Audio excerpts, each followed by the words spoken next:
Salut à toi, bienvenue dans cette vidéo. En commentaire, on m'a demandé de parler de Use Reducer, d'expliquer ce que c'est, comment ça marche et quelles problématiques il résout. Si tu me connais pas encore, moi c'est Brian, t'es sur Atomic React, la chaîne qui te dévoile les moindres secrets de React et de son écosystème. Je suis en train de faire une série sur tous les hooks de React. J'ai déjà fait un épisode sur UseState et un autre sur UseEffect. Je te mets les liens en description et puis tu dois avoir la petite fiche qui s'affiche en haut de ton écran pour accéder directement à ces vidéos, et je t'invite aussi du coup à t'abonner pour être tenu informé de la sortie des autres vidéos. Au passage, si tu as un hook que tu veux que je traite en priorité ou même une fonctionnalité de React que tu veux voir, que tu veux me voir t'expliquer en vidéo, eh ben, tu me mets ça en commentaire et je le ferai aussi vite que possible. Pour te parler de Use Reducer, j'ai fait une petite application to-do list extrêmement simple. Tu vois que si je rafraîchis, ça charge 3 tâches par défaut. Tu l'as vu ici, il y a un petit isLoading qui apparaît, voilà, au moment du chargement des tâches. Donc on gère un état de chargement et ici je peux créer des tâches. Pareil, le isLoading se déclenche et tu vois que le compteur qui est là est incrémenté. Il y a aussi la gestion des erreurs, puisque si je clique sur Create alors que j'ai rien renseigné ici, on a un message d'erreur qui apparaît. Et ce message d'erreur, on le retrouve dans la console puisque j'ai fait un console.error dans mon code. Donc UseReducer, à quoi il sert et quelles problématiques il résout. Là, tu peux voir en observant mon code que j'ai pas mal de useState. J'ai une propriété du state pour gérer la liste des tâches, ok, task juste ici. Task count, c'est pour gérer le compteur des tâches, ce que tu vois apparaître juste là. Et ensuite, on a isLoading pour l'état de chargement et error pour le message d'erreur à afficher en cas de besoin. Donc tu vois que là, on a pas mal de propriétés du state, on a pas mal de useState dans un seul et même composant. Donc déjà, ça, c'est pas terrible. Ensuite, on a pas mal de setters du coup. Tu vois que, par exemple, ici j'ai un useEffect qui permet de faire la requête getTask pour récupérer les tâches. Et donc au moment de faire cette requête, je mets l'état de chargement à true.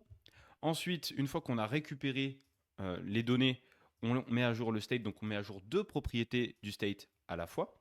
Ensuite, en cas d'erreur, on met à jour ici l'état d'erreur, la propriété du state error.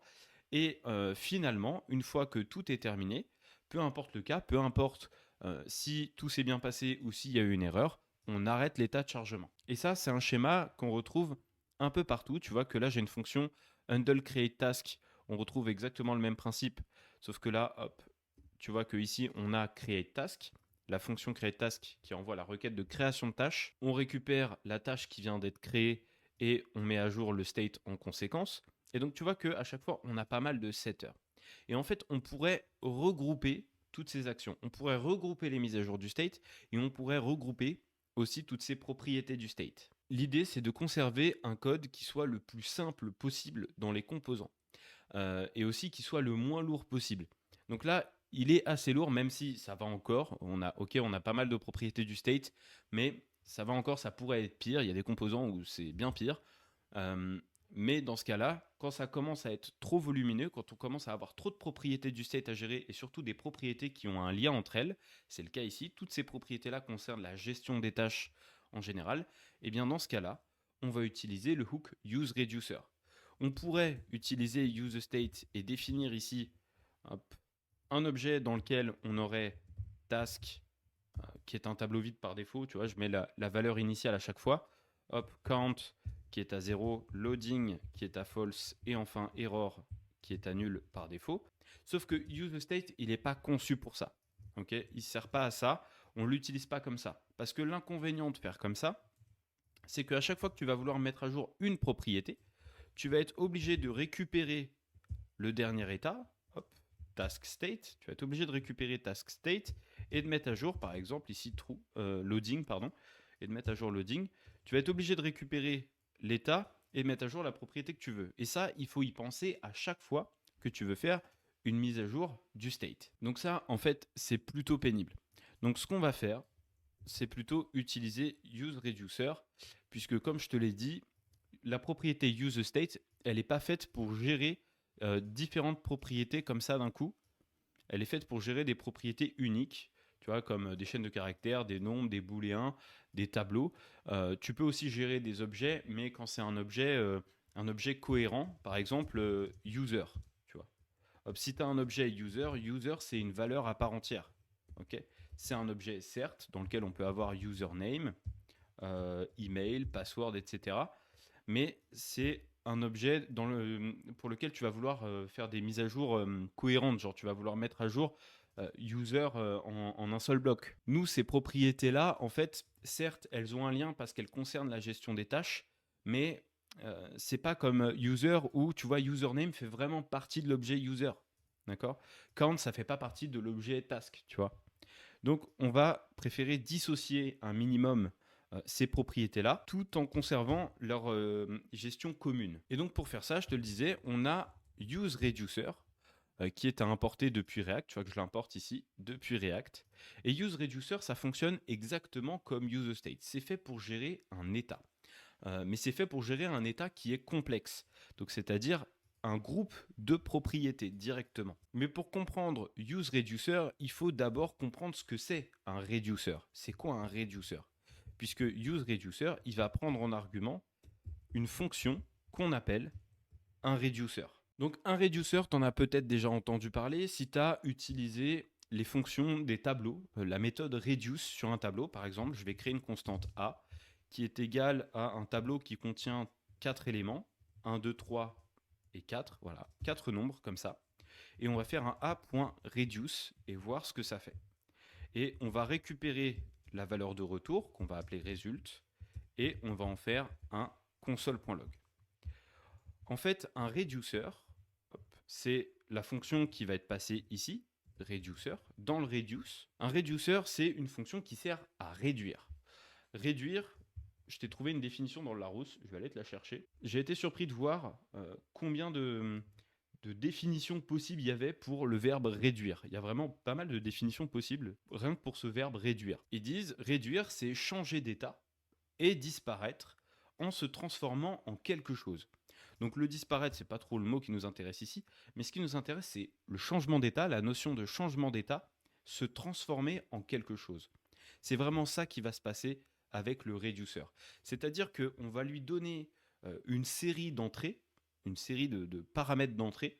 Il va prendre cette série d'entrées et il va la transformer en un état de sortie, en un état final. Il y a une notion de transformation. Donc reducer, c'est une fonction. Donc ici, je vais placer une fonction à la place de reducer que j'avais écrit juste là. Et donc reducer, le reducer ici, il prend en premier argument ce qu'on appelle un accumulator et en second argument une valeur. Et le but, ce que je veux faire ici, c'est tout simplement retourner une somme. Je veux retourner la somme de toutes ces entrées. Okay, je veux qu'il prenne cette série d'entrées, donc 1, 2, 3 et 4, et que l'état de sortie, ce soit la somme de toutes ces entrées. Donc 1 plus 2 plus 3 plus 4, on est censé avoir 10 en état de sortie. Donc si je laisse ça comme ça et que je rafraîchis, hop, tu vas voir que ici on a bien 10 en état de sortie. Je vais faire un console.log de accumulator et de value pour que tu puisses voir à quoi correspond chaque valeur. Accumulator, hop, juste ici, on va mettre value, hop, juste en dessous, value. Je vais rafraîchir et tu vas voir que accumulator, il vaut 1 d'abord. En fait, il a placé dans accumulator le premier élément du tableau. Donc il a pris 1, il l'a mis ici, dans accumulator. Ensuite, value. Value, c'est 2. Donc il a pris le deuxième élément juste là, hop, du tableau, et il a mis 2 en tant que value. Lui, là, on lui a dit de faire accumulator plus value, donc de faire 1 plus 2, et de retourner cette addition. Et donc, il le retourne où? Il le retourne dans l'accumulator, une nouvelle fois. En fait, le reduce, il va regarder tous les éléments du tableau, et tant qu'il y a encore des éléments du tableau, il va continuer d'exécuter le reducer qui est là-dedans. Donc là, c'est le cas. Il a pris 1 et 2, il les a mis respectivement dans accumulator et value. Il en a fait l'addition. Il a vu qu'il y avait encore un élément après. Donc, il a mis le résultat de la première addition dans accumulator, donc 3. Et ensuite, il va chercher le nouvel élément qu'il a trouvé et il va le placer dans value. Donc, 3 et 3, ça va donner 6. Ok, donc, on va avoir accumulator 3, value 3, ça va donner 6. 6, il le met de nouveau dans accumulator puisqu'il y a encore une valeur à traiter, c'est 4. Donc du coup, on va avoir 6 dans l'accumulator, 4 en value. Et donc il va faire 6 plus 4, ce qui va donner 10. Il n'y a plus de valeur ensuite, donc il va retourner le résultat dans Result ici. Et donc pourquoi on appelle ça un accumulator? Tout simplement parce que c'est cet accumulator qui récupère, qui accumule les additions à chaque fois. Tu vois qu'à chaque fois, c'est lui qui récupère le résultat de chaque addition. Donc pour ça qu'on appelle ça un accumulator. Et à chaque fois, ici, on a la value. Ce qu'on peut faire aussi, c'est spécifier une valeur de départ, une valeur initiale, au reducer. Donc là, tu vois, j'ajoute un deuxième argument après la fonction reducer. Dans le reduce, j'ajoute un second argument et je lui dis la valeur initiale, c'est 10. Dans ce cas-là, il va prendre la valeur initiale, il va la mettre dans l'accumulator et ensuite, il va aller chercher la première entrée du tableau, donc 1. Il va faire 10 plus 1, ça va donner 11. Donc là, si je rafraîchis, tu vas voir, hop, on a 10 dans l'accumulator, 1 en value. Et donc après, il continue les additions pour arriver jusqu'au résultat final. Ce principe-là, on retrouve exactement le même avec useReducer. La différence entre les deux, c'est que avec un tableau, on est plutôt sur une approche qui est statique. C'est-à-dire que on donne toutes les valeurs directement, on donne toutes les entrées, la série d'entrées, on la donne d'un coup, et on obtient tout de suite l'état final. Et bien avec useReducer, ça va être dynamique. C'est-à-dire qu'on va lui transmettre les entrées au fur et à mesure, quand on va naviguer dans l'application, quand on va faire des changements d'état. Par exemple, quand je vais créer une nouvelle tâche ici, ça va être la création d'une nouvelle tâche, ça va être une entrée, une nouvelle entrée pour le réduceur.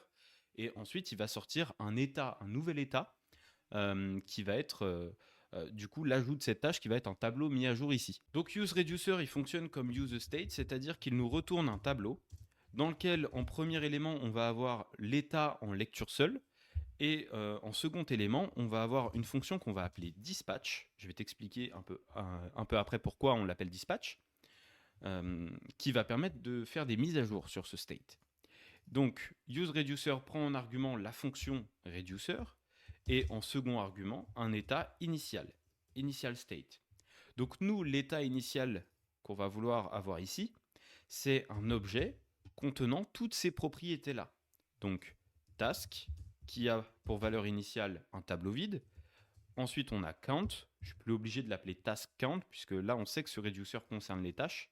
D'ailleurs, je peux appeler ça task state pour que ce soit plus clair. Et ici, donc count, il a pour valeur initiale 0. Ensuite, on a l'état de chargement. Donc loading, je vais mettre false par défaut et error, annule par défaut. Donc ça, c'est mon état initial. Donc j'ai plus besoin de toutes ces propriétés-là, puisque maintenant, mon state, il est géré grâce à useReducer. Donc là, ça veut dire qu'il faut que je mette à jour le reste de mon application en conséquence. Donc task state ici, il faut que j'aille l'utiliser dans mon JSX à la place de toutes les propriétés du state que j'avais avant. Donc là, c'est plus task count, mais c'est task state.count. Pareil ici, task state.count, task state.loading, task state.error, je le mets aussi à jour ici, et puis un peu plus bas, task state.task.map. Voilà, pour l'affichage de la liste des tâches. Ensuite, je vais commenter, là tu vois que j'ai du rouge partout, on va traiter ça au fur et à mesure. Je vais commenter ma fonction de suppression de tâches. Je t'ai pas fait la démo, mais quand tu supprimes une tâche, hop, pareil, tu as une requête qui est envoyée avec un état de chargement et tout, un peu comme pour la création. Hein. Hop, je commente l'action de création juste ici, on va s'en occuper après, et on va d'abord s'occuper de ceci, de gérer la récupération des tâches pour l'afficher. Donc ça va se faire grâce au reducer, à la fonction reducer qui est là. En fait, dans la fonction reducer, on va paramétrer la manière dont les mises à jour du state doivent être gérées. Et ça va se déclencher via le dispatch. Dans le reducer, on définit le paramétrage de comment on met à jour le state, et le dispatch va permettre de déclencher les mises à jour en fonction de différents paramètres. Je vais te montrer. Le dispatch, hop, il va prendre un argument. Cet argument, ça va être un objet, et cet objet, on le qualifie d'action. On appelle ça une action. On dit à notre reducer d'effectuer une action de mise à jour du state. Par convention, on définit un type d'action qu'on nomme via une chaîne de caractères, et on passe ce qu'on appelle un payload, qu'on peut traduire littéralement en français par charge utile, c'est-à-dire la valeur qui va servir à mettre à jour le state. Par exemple, si je crée une nouvelle tâche, et bien ici, je vais lui transmettre la tâche qui vient d'être créée et je vais lui dire de l'ajouter dans le tableau des tâches dans le state. Au niveau de nos actions, hop, je vais mettre ici set is loading en commentaire. Hop, nous, ce qui va nous intéresser, c'est la mise à jour de ça là. Set task et set task count. Hop, je vais commenter aussi le cas d'erreur. Donc en gros, j'aimerais dire à mon reducer de réaliser une action de type set task, par exemple. Et au niveau du payload, je vais lui donner task data.task et count data.count. Voilà. Et comme ça, je peux supprimer les deux setters qui sont ici. Donc là, en fait, je vais pouvoir faire une mise à jour du state. Je vais pouvoir mettre à jour plusieurs propriétés d'un seul coup. Et là, j'ai appelé ça payload au lieu de payload. Alors, comment ça va se traduire au niveau du reducer? Le reducer, c'est une fonction. Donc ici, il faut que je mette une fonction. Mais cette fonction, tu vas le voir, elle va être très vite assez conséquente. Donc, on ne va pas la placer là-dedans. Je te recommande plutôt de la placer dans un fichier dédié. Donc, on va aller hop, dans l'arborescence. Tu vois que le composant dans lequel je me trouve, qui s'appelle task, il est dans un dossier task. Tu vois que c'est index.jsx, dans un dossier task, dans le dossier components. Je vais rajouter dans ce même dossier, dans le dossier task, un fichier que je vais appeler task.reducer.js. Je l'appelle .js parce qu'il n'y aura pas de JSX dedans. Donc pas besoin de l'appeler JSX. Hop, ça permet de comprendre facilement que dans ce fichier-là, il n'y a que du JS et pas du JSX. Donc je vais créer ici ma fonction reducer, donc je l'appelle task reducer, hop, et je l'exporte par défaut. Export default task reducer. Ce task reducer, je vais l'importer maintenant dans mon composant task à cet endroit-là, en premier argument de useReducer, juste ici. Donc task reducer, hop, je l'importe depuis task.reducer. Une fois que ça c'est fait, je peux retourner dans task reducer et je vais définir à cet endroit-là les actions de mise à jour du state. C'est comme pour le tableau. Je t'ai fait la démo là avec le tableau juste avant, avec le point reduce du tableau. Le reducer du tableau, il prend en premier argument un accumulator et en second argument une value. Notre accumulator à nous, c'est le state. C'est le state qui est contenu dans useReducer. Okay, ça correspond à ça. Ensuite, la valeur qui est ici, on ne l'appellera pas value, mais action. C'est l'action qui est émise via le dispatch. En fait, le dispatch, quand il est exécuté, il va envoyer son action à useReducer. useReducer, il va exécuter taskReducer en lui transmettant l'objet de l'action, en second argument juste ici, et en transmettant le dernier état connu. Donc à cet endroit-là, je peux dire que si action.type est égal à set task, alors ce que je vais faire, c'est retourner un nouvel état. Je retourne un nouvel état dans lequel je dis que task est égal à action.payload.task et dans lequel je dis que count est égal à action.payload.count. Et là, il faut que je pense absolument à réintégrer les propriétés du state, toutes les propriétés du state dans la valeur de retour. Parce que si je ne le fais pas, je vais écraser l'état dans sa totalité par ce nouvel objet.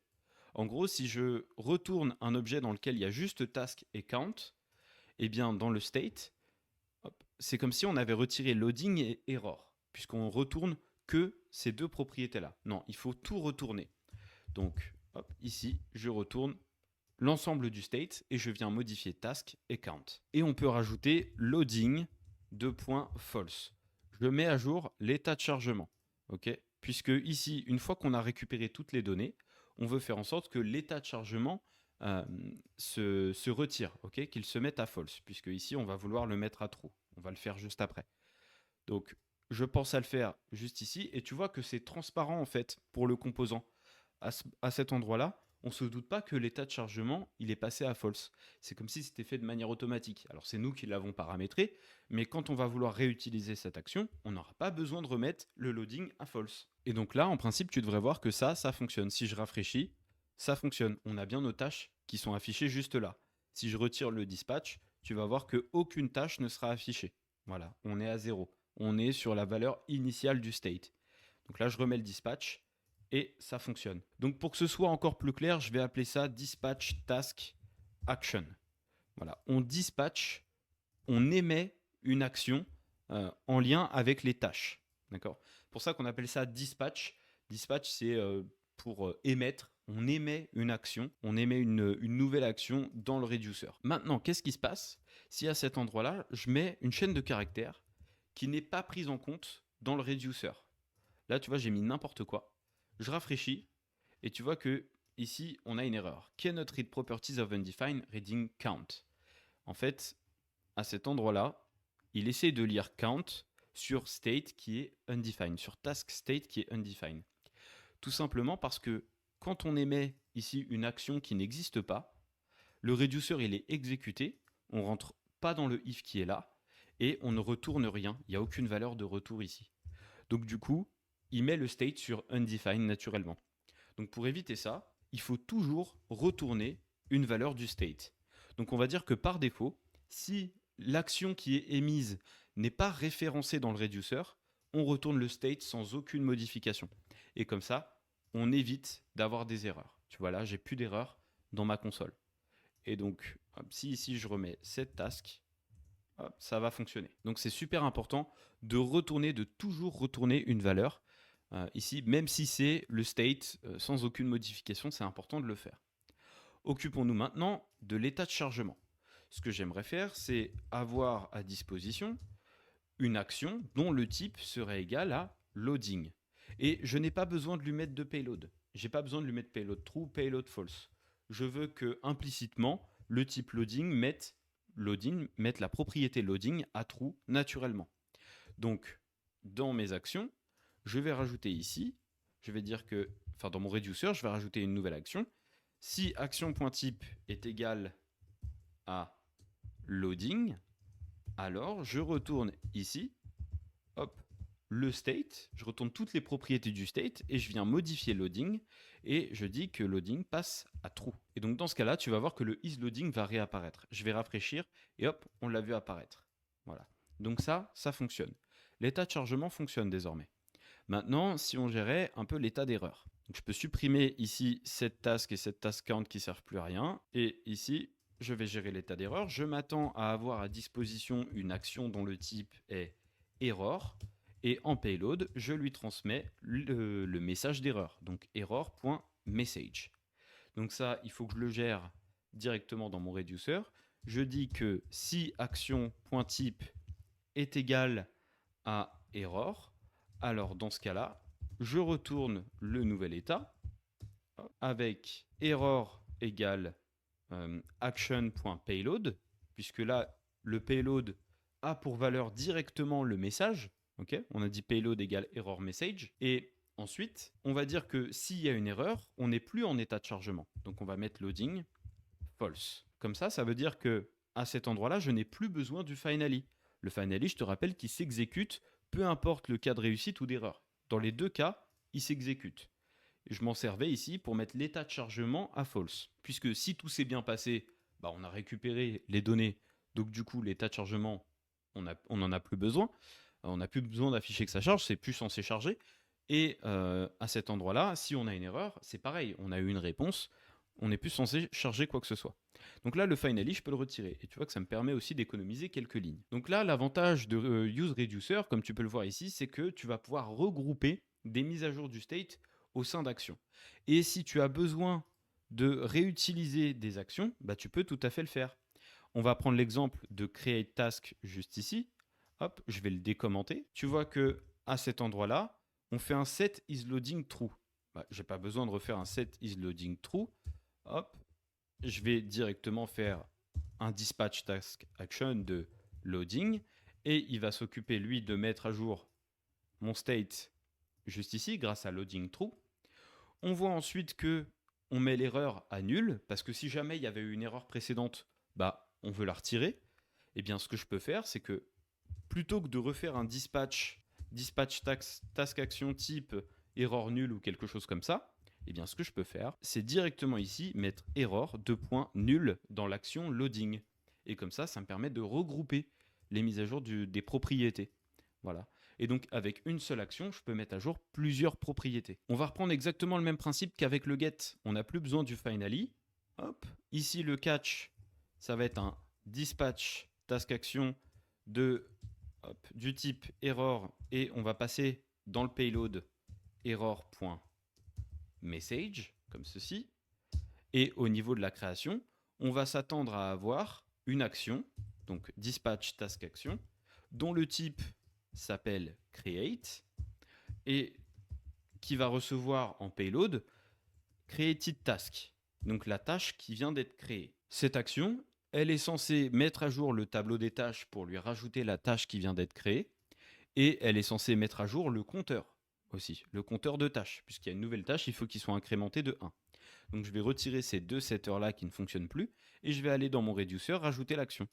Je vais dire if action.type est égal à create, alors on retourne à cet endroit-là le state, l'ensemble des propriétés du state, et on vient modifier la propriété task. On vient rajouter ici l'ensemble des tâches et rajouter du coup action.payload, le contenu du payload. On rajoute au tableau des tâches la tâche qui vient d'être créée. On vient modifier aussi la propriété count et on dit que c'est state.count plus 1. On rajoute 1 puisqu'il y a une nouvelle propriété, enfin une nouvelle tâche qui vient d'être créée. Donc là, logiquement, hop, on rafraîchit histoire de tout réinitialiser. Je crée une nouvelle tâche, je clique sur Create, hop, ça fonctionne, elle vient d'être ajoutée. Maintenant, j'essaye le cas d'erreur. Si je renseigne rien et que je clique sur Create, hop, tu vois que ici, on a eu le cas d'erreur. Si je recrée une nouvelle tâche, Create, ça fonctionne. Ça a retiré l'état d'erreur et ça a rajouté ici la nouvelle tâche. Par contre, tu vois que l'état de chargement, il est toujours actif. Donc, il faut demander à Create de mettre loading sur false. Donc, tu vois que sur cette action-là, en entrée, on ne transmet que la nouvelle tâche, mais c'est transparent du point de vue du composant. Enfin, la mise à jour du compteur et la mise à jour de l'état de chargement est transparente. Ces deux mises à jour-là sont transparentes pour le composant. Lui, il transmet juste la nouvelle tâche à créer, et après, ça se fait en arrière-plan, si tu veux. Et après, on peut faire exactement la même chose avec la fonction delete qui est juste là. Alors, je vais le faire, moi, tout de suite, mais tu auras compris le principe. Là, ça va être exactement la même chose, sauf que on aura à la place de dispatch task action, on aura dispatch, à la place du type create ici, on aura le type delete. Donc je vais le rajouter directement. Voilà, je m'attends à avoir à disposition ici une action de type delete dans laquelle je peux passer l'ID de la tâche à supprimer. Au passage, tu remarques que je peux transmettre tout ce que je veux dans le payload. Je ne suis pas limité à un type de valeur particulier. Je mets absolument tout ce que je veux dans le payload. Là, tu vois que je mets l'objet de la nouvelle tâche à créer. Ici, tu vois que c'est un nombre. Task ID, c'est un nombre. Je peux mettre vraiment tout type de valeur. Donc, il ne me reste plus qu'à rajouter ici l'action delete et à retourner du coup le nouvel état en conséquence. Et donc, je vais modifier le tableau des tâches et je vais dire que le tableau des tâches, il faut le filtrer. Okay, je veux filtrer en fonction de l'ID qui est passé dans le payload. Je veux dire que je veux garder seulement les tâches dont l'ID est différent de l'ID qui se trouve dans le payload. Hop, voilà, action.payload. Comme ça, on retire la tâche qui a l'ID passé dans le payload. On met à jour count, state.count -1 cette fois-ci, et on met à jour loading, on le met à false. Voilà. Et là, logiquement, si j'essaie de supprimer une tâche, hop, ça fonctionne. Voilà. Alors là, j'avais une tâche vide qui a été créée quand même. C'est assez bizarre, c'est pas censé arriver. Ouais, non, je sais pas. C'était peut-être une erreur d'affichage, mais là, tout fonctionne correctement. J'arrive à créer et à supprimer des tâches avec l'état de chargement qui se met à jour. Donc là, on a transformé notre application pour que celle-ci puisse prendre en charge un état plus complexe avec Task Reducer. L'avantage, c'est que j'ai pas à redéfinir comment le state doit être mis à jour. C'est un peu comme des fonctions, si tu veux. Je lui passe le type d'action que je veux réaliser, je lui donne des arguments, et ensuite, il réalise la mise à jour de lui-même, sans que j'ai à lui dire comment le faire. Ça, c'est déjà configuré. La prochaine fois que je voudrais utiliser l'action de création ou l'action de suppression, j'aurai juste à appeler ça, et la mise à jour du state se fera d'elle-même. Elle se fera grâce à la configuration qu'on a fait dans le reducer. Je vais te parler maintenant des bonnes pratiques avec le reducer. Généralement, ce que tu vas voir, c'est l'utilisation du switch case directement dans le reducer. En fait, on va être en observation sur action.type, sur le type d'action. Et ici, hop, on va regarder les différentes valeurs. Donc, il nous faut, je te l'ai dit, une valeur de retour par défaut. Donc, par défaut, on retourne le state sans aucune modification. Et à cet endroit-là, hop, on peut retourner directement toutes nos actions. Donc là, je peux faire case, hop, create et mettre la logique de création juste ici. Je peux faire case, delete et mettre la logique de suppression à cet endroit-là, et ainsi de suite. Donc là, je vais le faire directement et je te montre le résultat. Voilà, j'ai renseigné toutes les actions directement dans le switch, et personnellement, je préfère cette syntaxe. Tu peux continuer à utiliser des if si tu veux, si c'est plus clair pour toi, mais personnellement, j'ai une préférence pour le switch case. Je trouve ça plus clair, j'ai l'impression d'avoir la liste de mes actions directement comme ça. Set task, loading, error, create, etc. Et donc la syntaxe switch case, elle est énormément utilisée dans les reducers avec useReducer. Une autre bonne pratique consiste à placer ici le domaine d'action slash le nom de ton action. Donc task slash set task. Ça permet de clarifier davantage l'action. Parce que si jamais, je sais pas, pour X ou Y raison, bah tiens, on a un super exemple, create. Si jamais tu as, un create ailleurs, donc là on crée des tâches, mais je sais pas, tu as un create sur des utilisateurs, tu vois, create user. Bah, tu dispatches une action create, mais tu sais pas quel domaine elle touche. Tu sais pas si ça touche les tâches, si ça touche les utilisateurs, si ça touche des articles de blog, etc. Donc là, ça manque de clarté. Donc pour clarifier, on va préfixer toutes nos actions par le domaine slash. Donc là, le domaine d'action, c'est task. Donc, puisque ça, tout ça, ça concerne la gestion des tâches. Donc task slash error, task slash create, etc. Et du coup, de l'autre côté, hop, dans ton composant, quand tu appelles ton action, tu es obligé de mettre le nom complet. Et enfin, une dernière bonne pratique qui est très très fortement recommandée, surtout si tu n'utilises pas TypeScript, c'est de placer ces noms-là, ces chaînes de caractères-là dans des constantes directement. Donc par exemple, je vais créer une constante que je vais appeler task set state ou set task plutôt action. Donc ici, tu vois, je mets le domaine d'action, je donne le nom d'action et je précise bien que c'est une action. Hop, et du coup, task slash set task. Alors oui, ça fait un peu redondant parce qu'il y a task écrit deux fois, mais je trouve ça beaucoup plus clair. Là, ici, je mets le domaine, l'action, et ensuite, je précise que c'est une action. Pourquoi je te recommande de faire ça? Ça a deux avantages. Le premier, et pas des moindres, c'est si jamais à un moment tu fais une faute de frappe et que tu t'en rends pas compte. Par exemple, je mets pas le S à cette task. Qu'est-ce qui se passe ici? Bah, on a un bug en fait, en quelque sorte. Hein. On a notre application qui fonctionne plus comme elle devrait parce que j'ai fait une faute de frappe. Et du coup, pour savoir d'où vient ma faute de frappe, il faut que je relise tout mon code pour comprendre d'où vient le problème et le corriger. Hop, donc là, je vois qu'il manque un S, je rajoute le S et ça corrige le problème. Pour éviter ça, parce que le but c'est quand même de gagner du temps et de s'éviter des erreurs bêtes, je te recommande de mettre ça dans des constantes. Tu définis une fois le nom de ton action. Et ici, si tu fais une faute de frappe, c'est pas très grave. Mais du coup, tu utilises cette constante partout où tu en as besoin, partout où tu as besoin de faire appel à cette action. Donc, tu en as besoin au moment de définir ton action dans ton reducer, hop, à cet endroit-là. Mais tu en as besoin aussi à cet endroit-là. Et pour y accéder dans ton composant, il faut que tu exportes cette constante. Donc, on exporte la constante et on la récupère ici en l'important. Tu vois que je l'ai importé juste là, depuis task.reducer, elle est importée. Et maintenant, bah, le fait d'avoir ça, ça m'évite les fautes de frappe. Pourquoi? Parce que j'ai défini clairement une constante. Donc j'ai l'autocomplétion. Tu vois que si je fais task set, hop, j'ai plus qu'à appuyer sur entrée, ça m'auto-complète.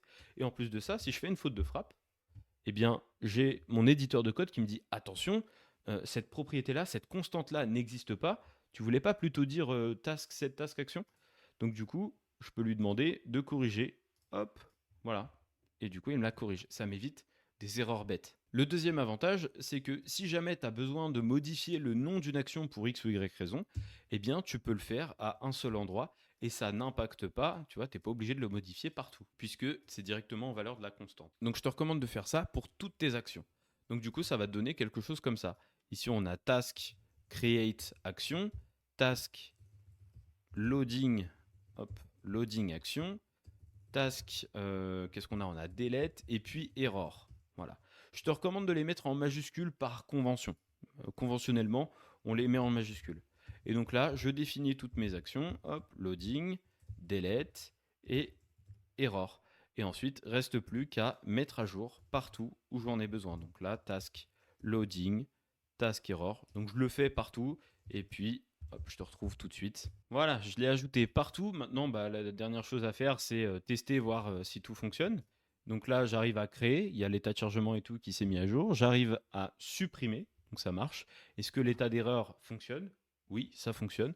Donc là, visiblement, tout fonctionne convenablement. C'est parfait, ça marche bien. Donc quand tu as des états complexes, eh bien, utilise Use Reducer. Seulement quand tu as vraiment des états complexes. Tu vois que là, on a pas mal de propriétés à gérer. Si j'ai juste task et count à gérer, eh bien dans ce cas-là, j'utilise useState. D'accord. Si j'ai pas l'état d'erreur et l'état de chargement, j'ai pas besoin d'un reducer. C'est quand ça commence à monter en complexité sur un groupe de propriétés du state qui ont un lien entre elles, quand ça commence à monter en complexité à ce niveau-là, je te recommande d'utiliser useReducer. Voilà, c'est tout pour cette vidéo. J'espère qu'elle t'a plu. N'hésite pas à la liker pour augmenter son référencement et aussi pour indiquer à l'algorithme YouTube de te recommander des vidéos du même genre si tu veux. Et puis, bah, si c'est bon pour toi, c'est bon pour moi. Je te souhaite une excellente fin de journée. Je te dis à la prochaine. Salut.